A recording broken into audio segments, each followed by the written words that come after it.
Hey boo, it's me.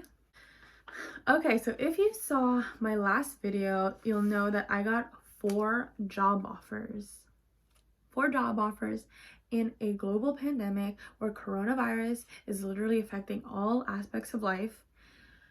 It's so crazy, and I'm so grateful, but also I'm not on here to brag. I just want to make this video because I imagine in a time where unemployment is super high right now, people are scrambling to find a job, applying to jobs, going through the interview process, and the interview process is such a nerve-wracking experience because there's just so much pressure to do well, and I am here to relieve that pressure by sharing, how I conducted myself in these interviews where I got the job offer. And it wasn't just one, it was a few. So I'd like to think that what I learned and what I did was really helpful and took a big part in me getting the job offer. So I'm here to share what those things are. And I learned this from having a college class on how to find a job, being in touch with a recruiter.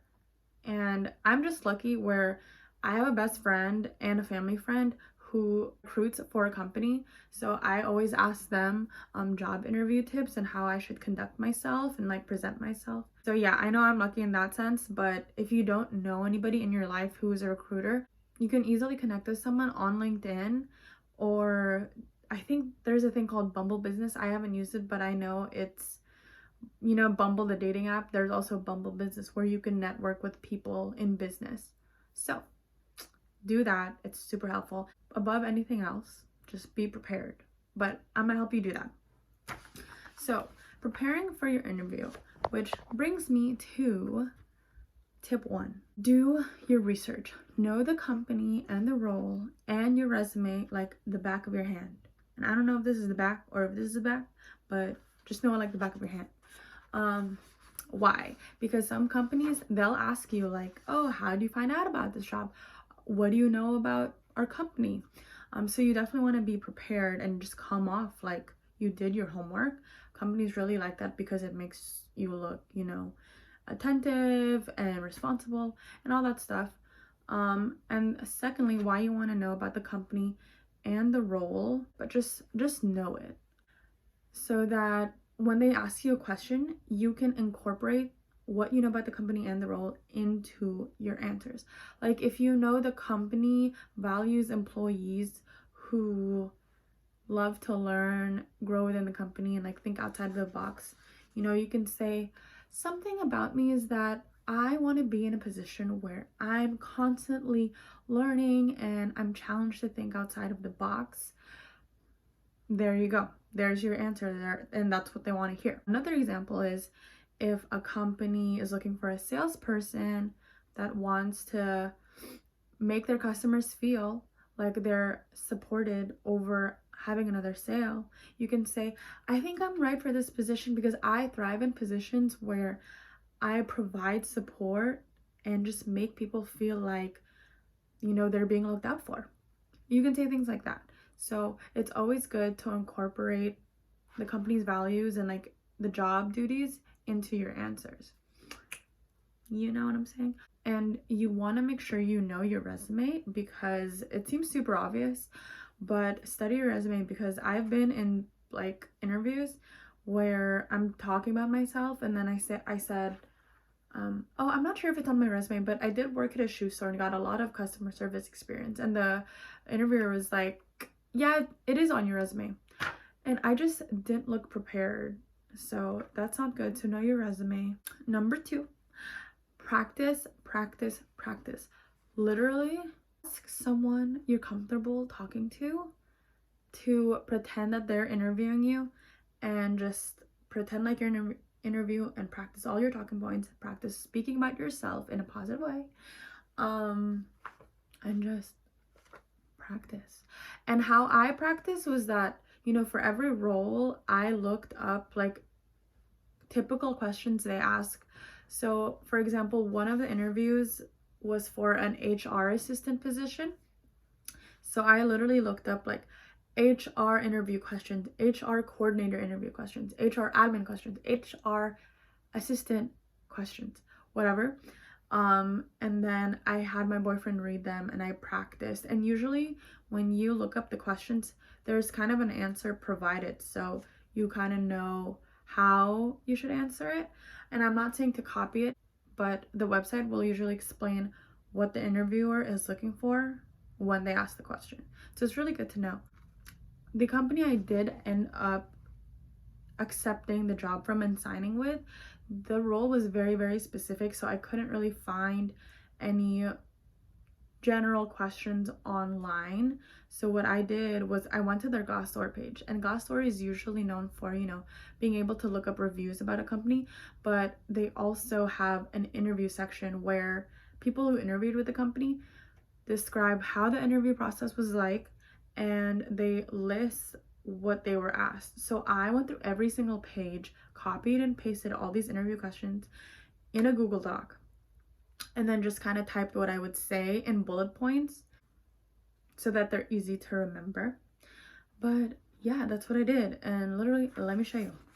So this is my Google Doc, and I had my boyfriend say all the questions and then I answered, and my answers are also on here too.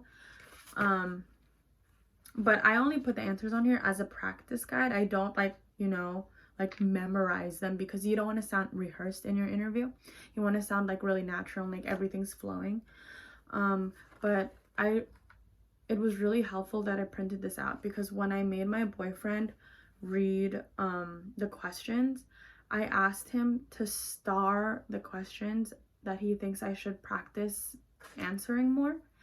So on the day of my interview, I didn't even look at every single question. I just focused on what answers I needed to improve on. So that was really, really helpful. And when you're looking for someone to practice with, I recommend to practice with someone who is a manager, or someone who has been in the interviewer seat. Like, my boyfriend isn't a manager, but he did conduct interviews for his company. So he was in a position of being an interviewer, so he kind of has an idea of what interviewers look for. So I definitely asked him for feedback, and he helped me a lot. So that's just a little extra tip when you're practicing. Number 3, if you don't know the best answer to the practice question, Google it. Like, I was struggling with what I would say as to why did you leave your company. I really didn't know, because I was leaving a very toxic situation, but you don't want to bash your company. That just raises a red flag to you as an employee. So I got answers like, oh, my long-term goals didn't align anymore with the company I'm with, or like stuff like that. So that's what I found, and it really, really helped me and like put me at ease as to getting a lot of examples. And I didn't copy everything word for word. It's like they kind of just give you a guide and just tailor it to who you are. So Google is your best friend when it comes to prepping for an interview, obviously. Okay, prepping is done. When you're at your interview, obviously be super positive, be super uppity. That's why I was always so exhausted after interviewing, because I was so like, hey, excited. And I was just so draining, but it's what you got to do. I took every opportunity to make sure I seemed super excited about the role. Like, when the interviewer was like, hey, how are you? I would say, instead of saying, oh, I'm good, thanks, how are you? I would say, I'm great, thank you. I'm so excited to be here and to be speaking with you. How are you? So like that. And that worked out really well. Ending your interview is also very important, which brings me to number 4, which is make sure you have questions prepared. Don't ever say, no, I don't have questions, when the interview asks if you got questions. Make sure you have like at least 3 questions on deck. Why? Because it just makes you look super interested in the role. And again, you look prepared. The company wants to make sure that, you guys are a right fit for each other, not just a one-sided thing. The questions I recommend asking at first are for you to get insight into how the company is. You would want to know who you're going to work for. So I always make sure to ask, who will I be answering to? And sometimes the interviewer will be like, oh, you're answering to this person, or you'll be answering to me. And if that's the case, I always say, like, can you describe their management style, or can you describe how you are as a manager and your management style? And that will tell you right away if you'll want to work with this person. So it's just a really great question to have. I've also asked, like, what the company culture is like, how you describe the dynamic of the team. So things like that. Definitely get your insight. This is like a great opportunity for you to know if you really want to work at this company. So take advantage. Number 6, make sure you ask this one question after all your questions are answered.